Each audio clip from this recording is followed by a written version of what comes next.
Hey, this is Rick Kasalj, injury specialist from exercisesforinjuries.com. In today's video, I wanted to go through what to do about back pain when squatting.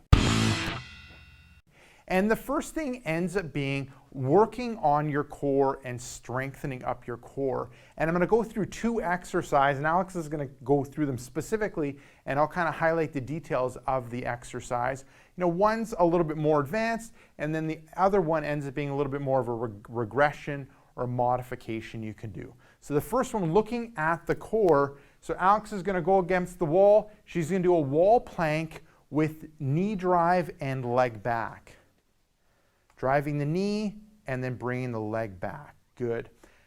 So looking at how she ends up setting things up, you know, arms are straight up against the wall. Her head, shoulders, hips, and legs are in a straight line. She's activating that core. Now with the knee drive, so she's bringing the knee up. We're working on knee flexion, so working on squat depth. And then she's bringing that leg back. So she ends up dynamically stretching the hip, also working on activating the glutes and the hamstrings. So this one ends up being a great exercise when it comes to targeting that core area and also getting your body used to being in more of like a forward position. The whole body.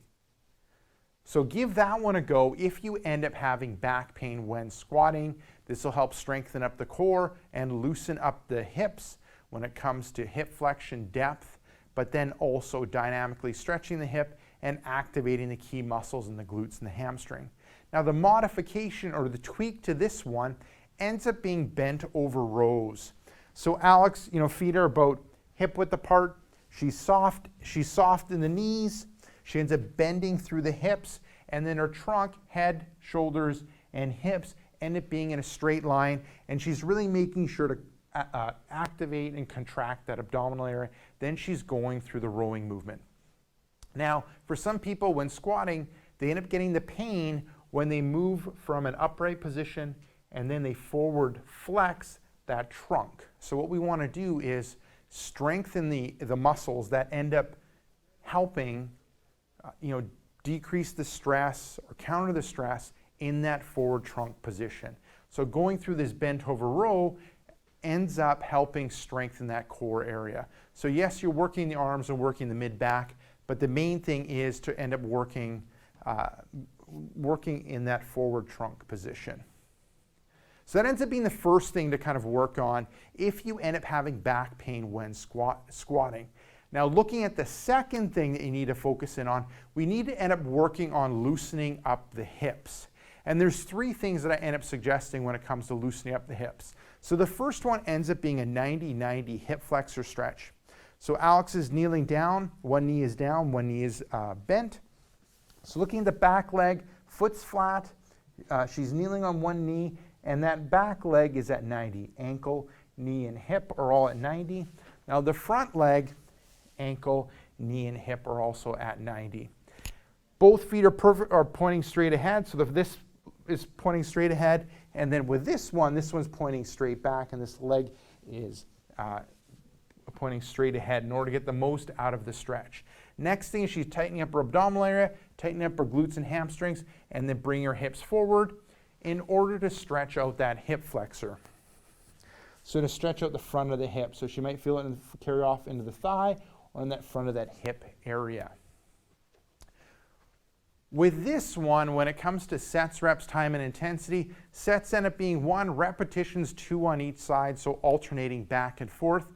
Time, I say hold the stretch, light stretch for 20 seconds, and the intensity ends up being light. You're looking for light stretch in the front of the thigh, and it might carry over into the hip. Now, so that ends up being the first exercise. The next one, you know, some people aren't able to kneel down, so this is an option if you're not able to kneel down. You can lie on the back, and what we're going to do is bring knees to chest. So start off with one knee, bringing that knee to the chest, and what we're working on is really that deep hip flexion. And the poor hip mobility and movement ends up leading to issues when it comes to back pain when squatting. So the 90-90 hip flexor stretch helps. And then also this knees to chest, working on the deep flexion, loosening up the hips ends up helping. So Alex would go from one side, and then she ended up moving to the other side and working on that deep hip flexion. So this is one that you can do along with the 90-90 hip flexor stretch, or if you're not able to do the 90-90, you can end up doing this one as well. When it comes to sets, reps, time, and intensity, sets, 1, repetitions, 5 on each side. Time, you want to hold it for a period of time, like 20 seconds. Intensity ends up being light. We're looking at feeling a stretch in the hip, but also on the outer part and the muscles around the hip, hamstring and glutes.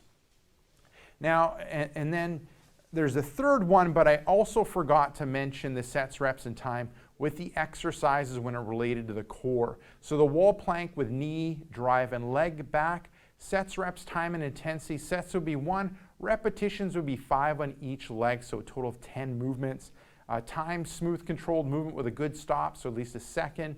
And the intensity, you want to target those muscles in the hamstring and glutes and in that core. Now looking at the next exercise, the second one, knee bent over rows. That one, you're going to hold that position and go through like 1 set, repetitions, 10. Time, smooth, controlled movement with a quick stop at the end position, so less than a second, and the intensity ends up being light. You want to feel it in the abdominal area.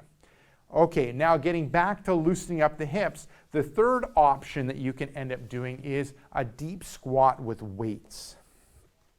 So Alex is going to grab the kettlebell and utilize that as a weight, but you can end up utilizing the plate.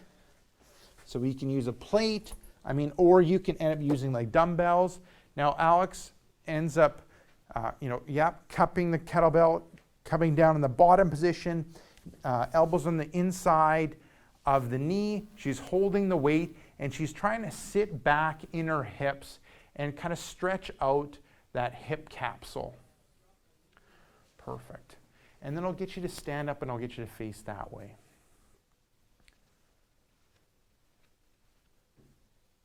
Good. So with this one, your feet are wide, your toes are out, you're getting your elbows inside of the knee, you're sitting back into the hips and really trying to stretch out that hip joint and loosen up that hip joint. When it comes to sets, reps, time, and intensity, sets end up being 1. Repetitions, you can do a couple. So maybe like 3 repetitions. Time, you want to hold that bottom position for a certain amount of time.